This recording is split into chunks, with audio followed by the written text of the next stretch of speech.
Hi, I'm Tim. Welcome and thanks for logging on. If you love this watch, email me, tmosso@thewatchbox.com. It's in the description below. Your purchase and pricing email question line for buying this or any watch you see on any of our platforms. Please reach out to me directly. Email tmosso@thewatchbox.com for pricing. Today we're discussing a 2015 model year stainless steel limited edition of 750 pieces. This is the IWC Portuguese Hand Wound 8 Days Edition 75th Anniversary, reference number 5102-05. It is a very traditional IWC Portuguese, from the script on the dial to the tri-Arabic numerals, the sector-style track for the minutes, and the small seconds, with the only overtly modern element being a well-integrated date down at 6 o'clock. It's a big, broad watch. Of course, the original Portuguese debuted as one of the first purpose-built wristwatches to be oversized. The idea back then was that the watch would include a pocket watch movement for maximum accuracy, because that was the path to accuracy back then, big movements. Well, in time, tastes caught up with the Portuguese, and it rejoined the IWC catalog full-time in the early 1990s, from 1993 forward. The watch is large, and you can see that the lugs do push out to the edge of my wrist, but not over. From over the top, again, you can see the lugs are out to the edge, but not over. 51 millimeters from lug to lug is not so bad for a 43 millimeter watch. It's only 12.7 millimeters thick, and then the stance, or the spacing between the lugs, is 22 millimeters. It's got a nice modern look on the wrist because of the broad lugs, but it is not that broad. A 43 millimeter watch could easily be 55 millimeters across the wrist. 51 is quite good. So I can recommend this watch for a wrist my size, 16 centimeters or larger. The strap is high grade, medium rectangular scale alligator leather, semi-gloss finish, a little bit of bolstering or stuffing to give it thickness, a sheer cut side.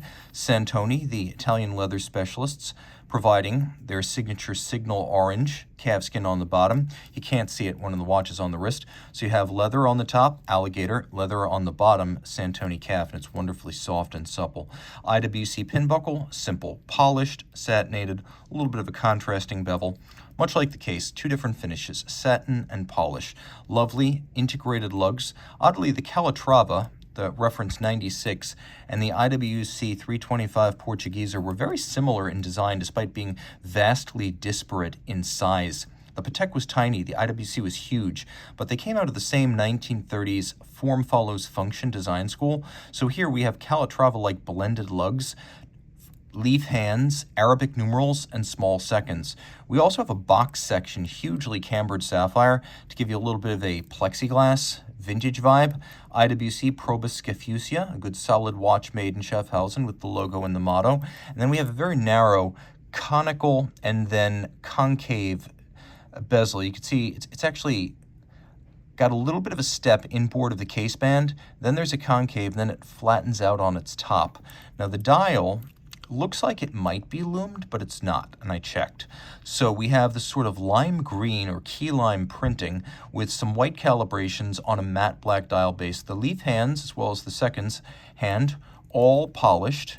And we have our tri-Arabic numerals with that lovely open 9 over at 9 o'clock. Vintage International Watch Co. logo. A couple of modern features here you wouldn't have had back in the original IWC Portuguesers, including a quick set date and a hacking or stop seconds function, so you can synchronize the watch to a reference time. All this is water resistant to 30 meters. Flip it all over. We have an IWC manufacturer movement. It is a manual conversion of the IWC 50,000 series 7-day automatic. And there are some advantages. The manual wind version gets 8 days of power reserve rather than 7. You can see there's a protective sticker on here, so it's a little bit cloudy and harder to see, but it's all there and in wonderful condition.